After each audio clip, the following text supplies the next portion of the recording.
Ready ka namang panoorin ng mga nakakilabot na pangyayaring ito mula sa lalaking nag-camping gamit ang van.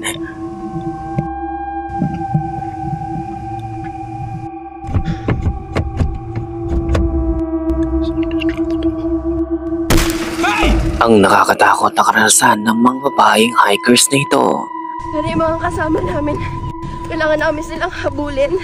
Kasi Nakapangingilabot na dark shadowy figure na kunan ng kamera. Hintay! Hoy! Well, ilan pa lamang yan sa mga intense, creepy videos na mapapanood mo. Kaya kung ready ka na, ay tara.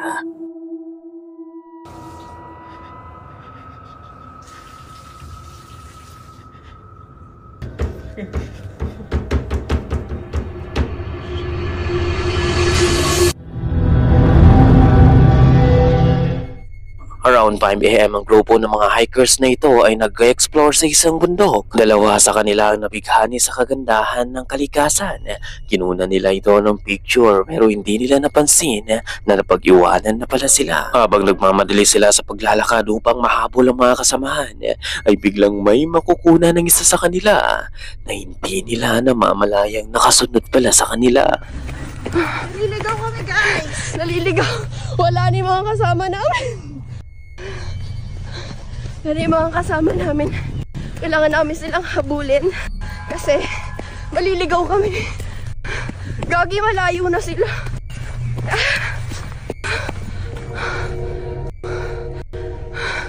Wala na.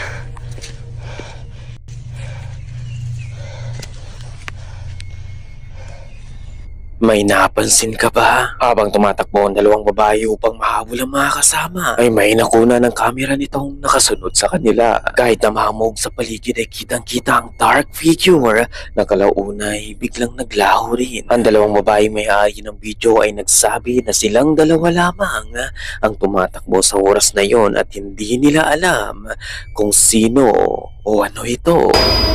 Di umano ay napansin lamang nila ang shadowy figure nang ma-review nila ang footage. So ano o sino sa palagay mo ang dark shadowy figure na nakasunod sa kanila? Isa rin kaya itong tao o isang paranormal entity tulad ng maligno?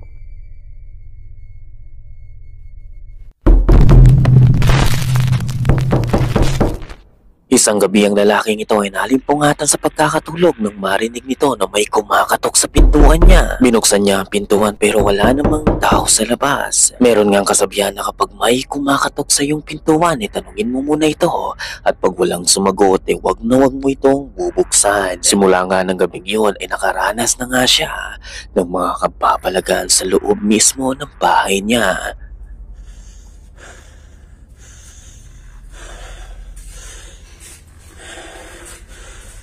Tem alguém aí?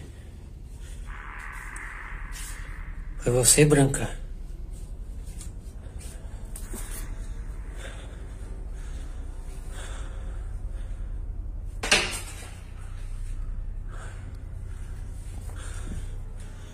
Quem tá aí? Ai! Ai!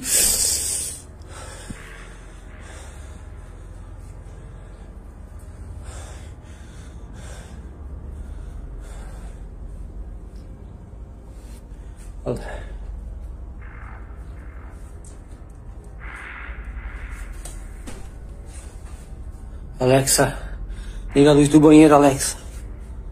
Tudo bem.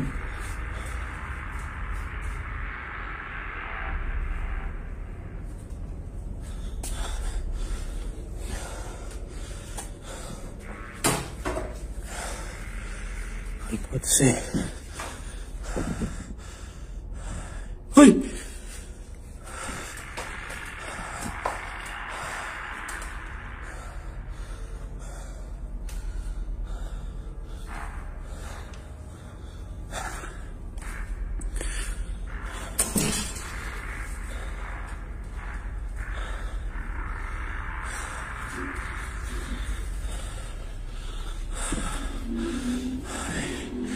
Quem tá aí? Oi! Oh. Nakita mo ba? Isang dark shadowy figure ang mabilis na dumaan sa likod ng pintuan na nasa kusina. Agad siyang pumasok sa kusina pero wala namang tao sa loob. Magpagayon pa man ay bigla na lamang gumalaw ang gamit na nakapatong sa kusina. So ano kaya ito, Kamulti? Meron kayang dark entity sa loob ng bahay na to? Hintay! Hoy! Pasado 4 AM ng madaling araw nang biglang may makapture ang CCTV camera na nasa loob ng bahay ng mag-asawang ito na talagang magbibigay misteryo sa kanila.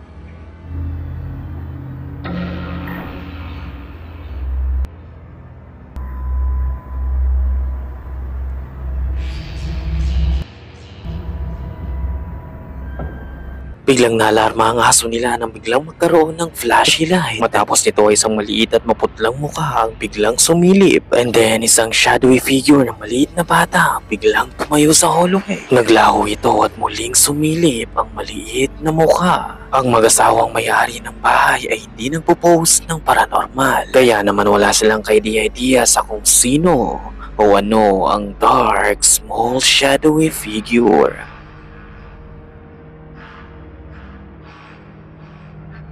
Ito ay nakunan sa isang living room na nagpapakita ng bata na umiiyak patakbo sa kwarto ng tatay nito. Moments ago ay natutulog ang bata sa sofa habang nakaandar ang TV.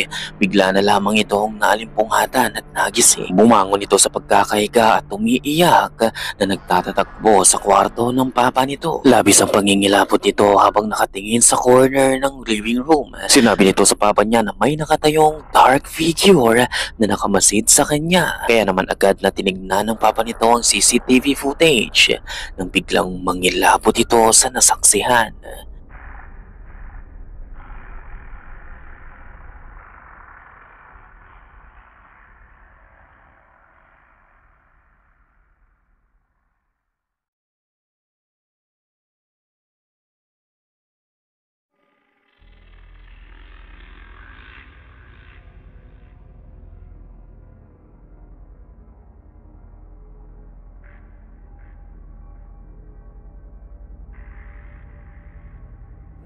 Mula sa hallway makikita ang isang dark shadowy figure na taimtim na nakatayo habang pinagmamasdan ng bata sa pagtulog nito. Nang magising ang bata at mapansin ang dark shadowy figure ay bigla na lamang itong naglaho. Unfortunately ay na-remove ang original sound nito kaya naman ang tanging video na lamang ang ating mapapanood. Ayon pa sa magulang ng bata bago pa man itong mangyari. Ilang linggong lumipas paglipat nila sa bahay at pagdating nila rito ay napansin na nila napakaraming langaw ang nasa paligid. Tila ba mayroong nag-cast ng spell sa kanila. Di umano ay lumipat sila dahil ang unang tahanan nila ay mayroong kababalaghang nangyayari. So maaari kayang sinundan sila ng dark entity na naikast sa kanila. Ano sa palagay mo, Kamulti?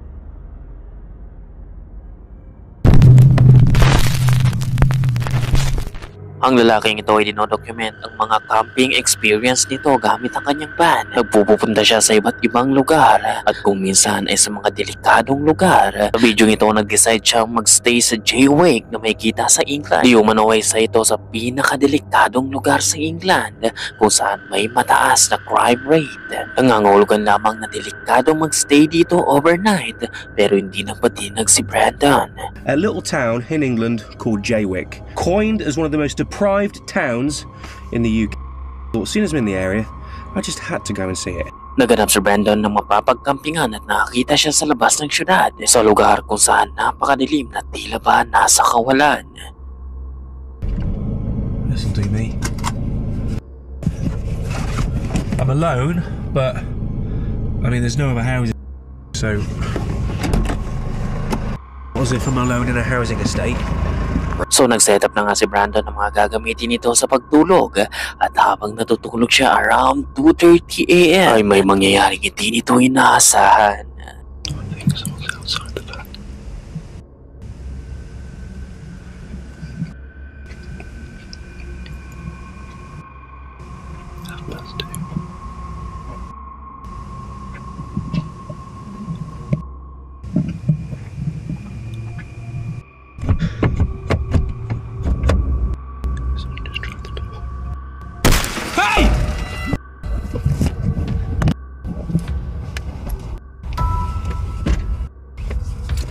Right, whoever the that was has now gone. I'm gonna get out of here.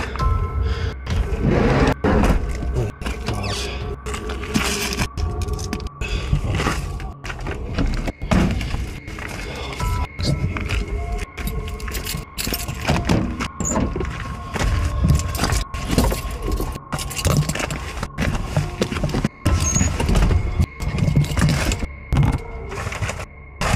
Where's my phone? Isang taong may hawak-hawak na flashlight ang sumisilip sa bintana ng van ni Brandon bago niya ito tuluyang binasag. Sa kabutihang palad ay tumakbo ang person nang sumigaw si Brandon. Hindi na siya nagdalawang isip na imaneho ang sasakyan palayo. Kaya naman mabilis nitong minaneho ang van, makalayo lamang at makalabas sa mismong town. Dahil sa sobrang kilabot at takot na naramdaman niya, hindi na siya nagpasyang lumabas lamang sa town. Kung di mabilis mong maneho, 2 oras mahigit, makauwi lamang sa mismong bahay nito. I just, quite frankly, wanted to go home. I was really, I wasn't in a good mind space.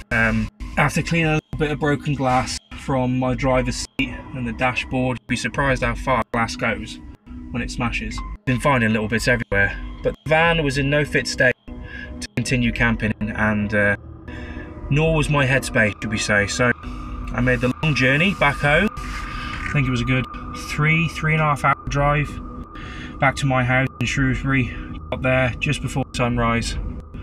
Not a pleasant drive to say the least. Sa kabila ng nakakilapot na karanasan nito, hindi pa rin tumigil si Brandon sa pag-explore at pagka-camping gamit ang van nito.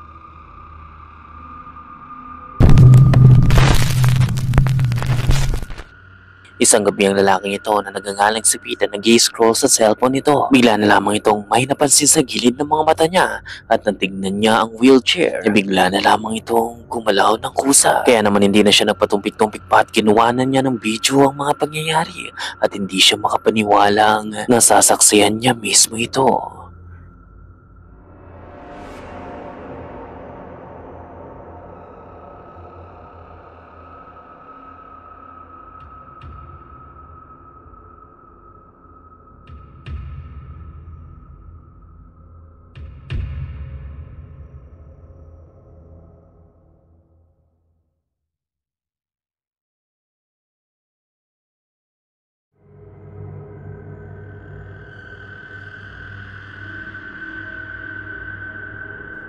Nagtaka si Pete nang mapansin nitong marahang gumagalaw-galaw ang wheelchair. Maya't maya pa ay bigla na nga itong gumalaw at binunggo pa ang stuffed toy na nasa harapan nito bago tuluyang humarap kay Pete. Marahan pa itong gumalaw papunta sa corner bago tuluyang tumigil. Ayon pa kay Pete, walang tao sa kwarto maliban sa kanya at kung makikita naman ay walang string naka-attach sa mismong wheelchair. So maaari kaya ang isa itong patunay ng poltergeist o may mas logical na explanation ka sa napapanood mo kamulti.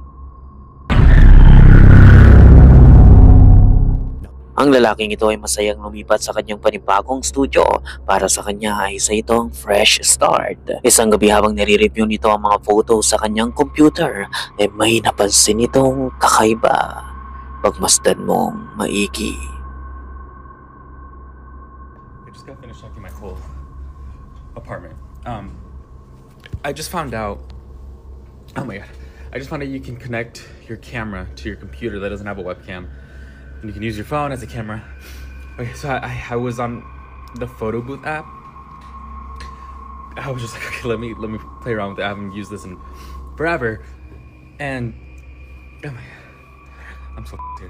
I was taking the photos, whatever, and I was looking back at them, and I saw that there's this black line, and it's because my cabinet opened a little bit, and I went to the next one, and I don't even know why this is like lit up back here. You know, this is like the thermal photo thing, and it's like lit up. So I kept going to the next one, and I swear I freaked out because one, I don't know how it opened, but two, I swear that's like a face right there. Like it's literally like I don't understand like what that could be. Like it's literally a face, and I'm like I'm at right now. And the next one, like the computer started glitching, so it took, I don't know what this is, and then I took a photo. When I realized, it just like snapped a photo automatically. But I swear and I've already checked. I checked my whole apartment, and this, I thought maybe it was up this, because this is black up here, but it was on the second shelf. Like, it was not up, it was right here, and there's nothing that looks anything remotely like that. Nagtaka ito dahil sa ibang litrato nito ay makikitang nakabukas ang cabinet. Ang labis na ipinagtataka nito ay isang heat signature ang makikitang na-capture mula rito. Moments later ay isang maliit na maputlang mukha ang nag-appear mula sa loob. Nilibot na nito at tinignan ang buong paligid pero wala pa rin siyang makitang eksplanasyon sa kung ano ang na-capture niya.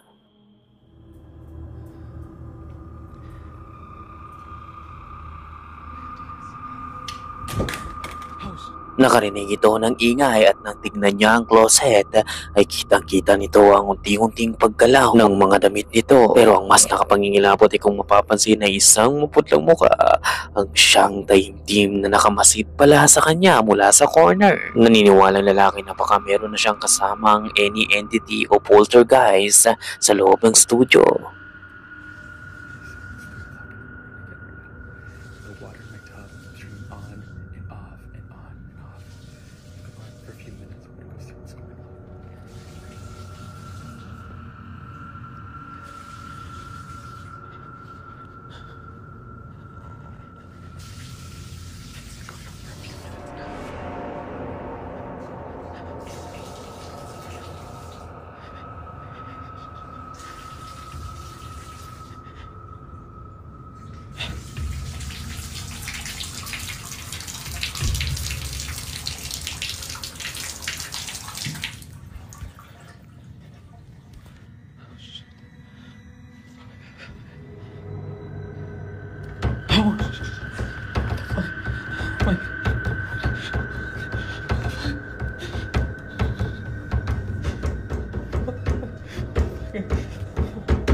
Shit.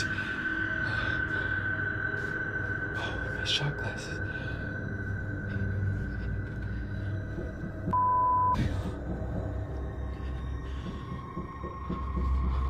This.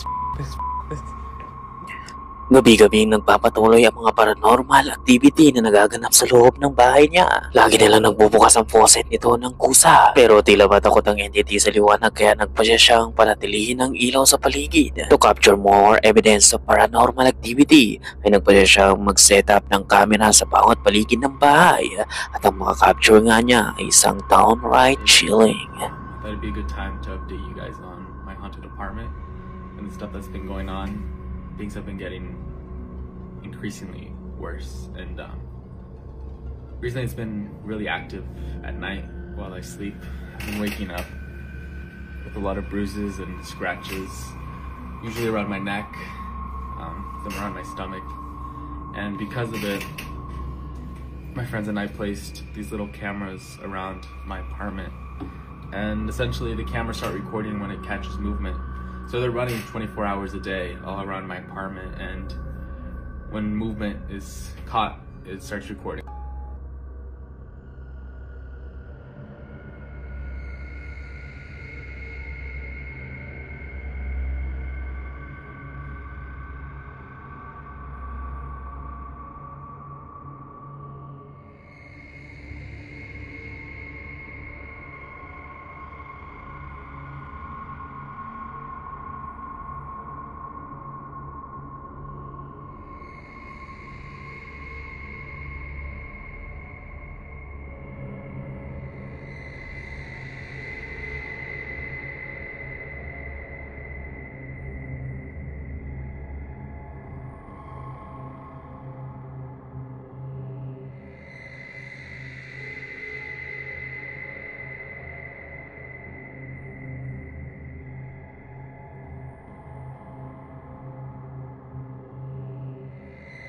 Bigla na lamang nagbukas ang closet ng kusa. Biglang may humila ng kumo nito at may apay ang paa naman nito.